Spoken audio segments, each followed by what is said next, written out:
Okay, in a previous video, I, what did I do? I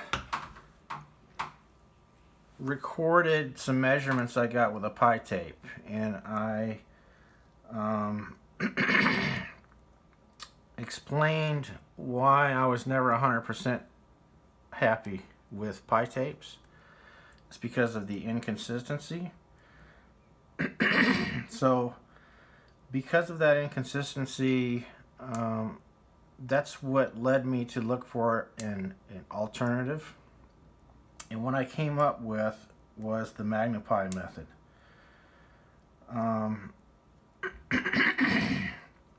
It was a search for a more consistent method. Repeatability, consistency is the paramount factor that determines accuracy or trueness of cone or taper measurements. What was the result? Did I accomplish my goal? Well, I'm not going to make any claims about the accuracy of the Magni Pi method, but I'm going to divulge what the totally unexpected results were. And that's usually what happens when you're trying to engineer a solution to something. Usually an innovation or invention turns out to have totally unexpected attributes, and that's what happened in this case. So here we have a reel that's a little bit smaller on this end, and here we have a reel it's a little bit smaller on this end. So with this reel, we're going to wrap our cable, we're going to anchor it right here, and we're going to wrap it around 10 times, and then make our mark with a Sharpie approximately parallel to the axis of the reel, either using something to physically brace the Sharpie against, or you can even eyeball it using the shaft in the background. And then we wrap that cable around this end, and since this end is smaller, the cable, the mark that we made over here is going to travel past the 0 mark. Okay, this one I'm calling the 0 mark. This is the 0 line. So that mark is, since this diameter and the circumference is smaller, that mark is going to travel past the 0 mark, and that's going to compound 10 times. Now,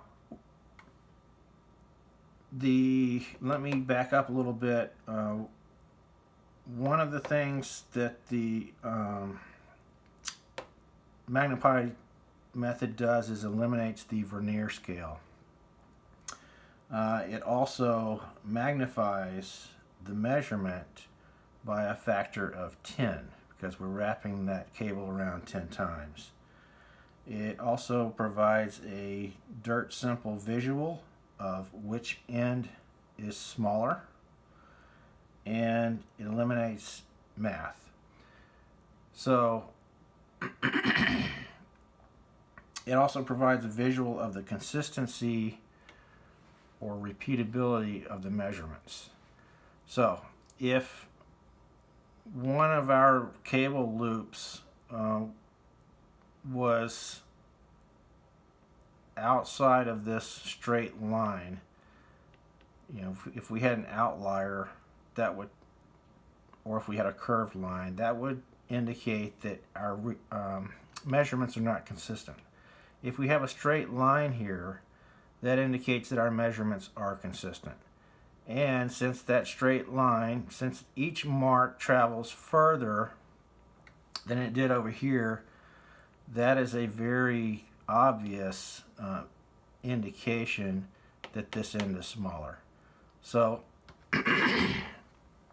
after wrapping that cable 10 times, what we do is draw a line from the 0 mark parallel with the axis of the reel over, and we can, like I said, we can either use something like the bar that goes across the cutting unit frame, or we can eyeball it. Okay, so I'm going to draw this line across, and that gives me this mark, a 0 mark here, and this distance right here,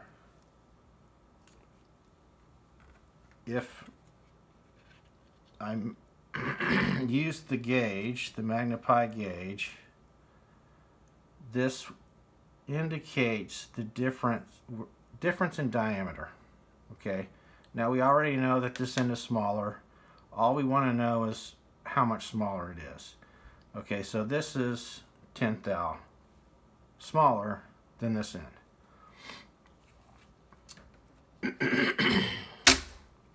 So down here we've made our 0 line marks on the cable, and on this end the marks are not traveling down to the 0 mark. So obviously this end is bigger, and if our marks are in a straight line, that shows us that our readings are consistent.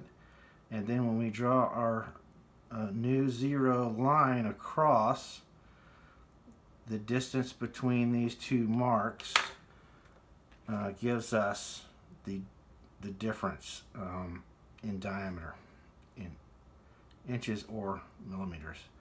So this reel is bigger by 10th thou from here to here, or from here to here. And then if we wanted to calculate the total difference from this end to that end, we would do some calculations. But anyway, those were the unexpected benefits of the Magni Pi method.